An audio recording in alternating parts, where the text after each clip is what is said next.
Hi guys! For today's video, ang ipepresent ko naman sa inyo ay ang beef gata. Tara na, simulan na natin!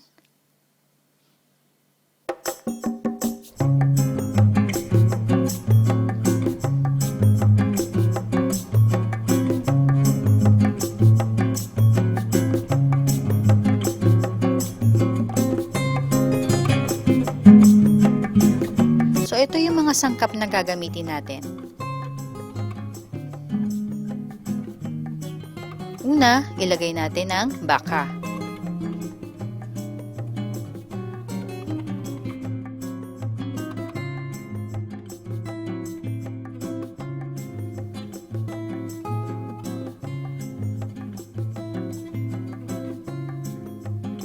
So, pagkalagay ng baka, isunod naman natin ay ang mainit na tubig.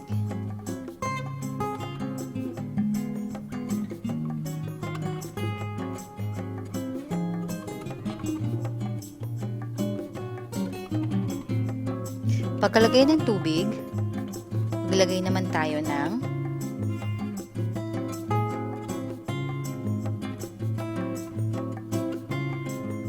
Mamasitas oyster sauce.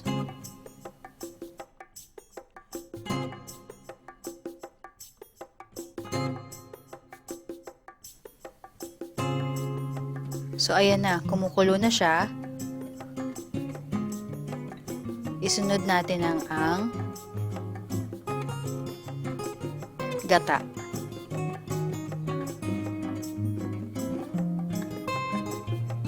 Haluin natin siya.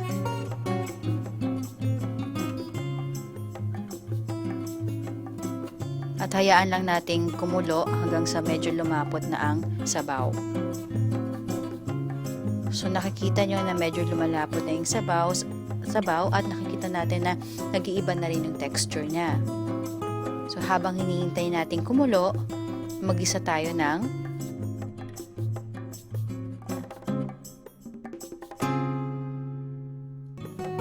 sibuyas at sili.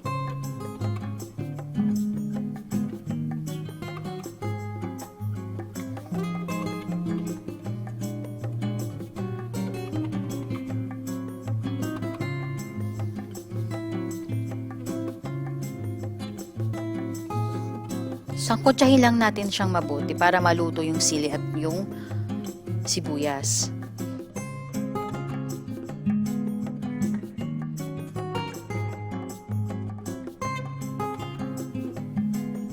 So, habang hinihintay nating maluto yung sibuyas at sili, tingnan natin yung ating baka.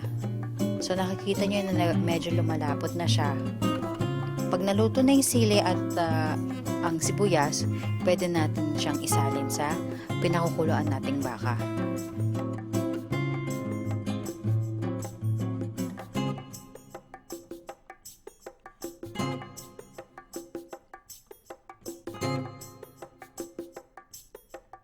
So, balikan natin yung baka natin. Nakikita nyo na medyo lumapot na siya. Haluin natin siya.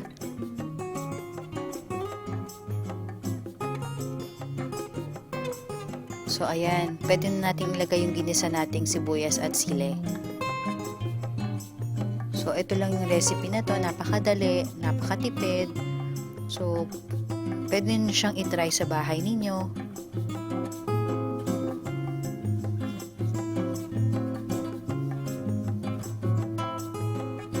So, ayan guys. Malapit na siyang maluto.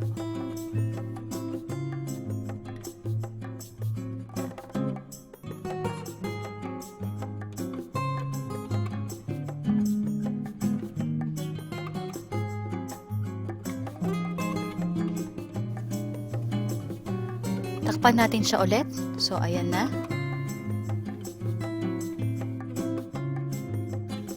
So, pakuluan lang natin ng konti. So, ayan na. Nakikita nyo na medyo malapot-lapot na siya. Ayan yung hinahanap nating texture sa gata. And make sure na malambot ang baka. So, ayan na. Beef gata! Enjoy! If you have any comments or suggestions or may mga request kayo na gusto nyong iluto ko, don't forget to comment down below and titingnan natin kung ano po yung magagawa natin para ma-present yon sa susunod na video natin. So, sa mga hindi pa po nagsasubscribe, don't forget to click subscribe and click the bell button for more videos and updates. Thank you! Bye!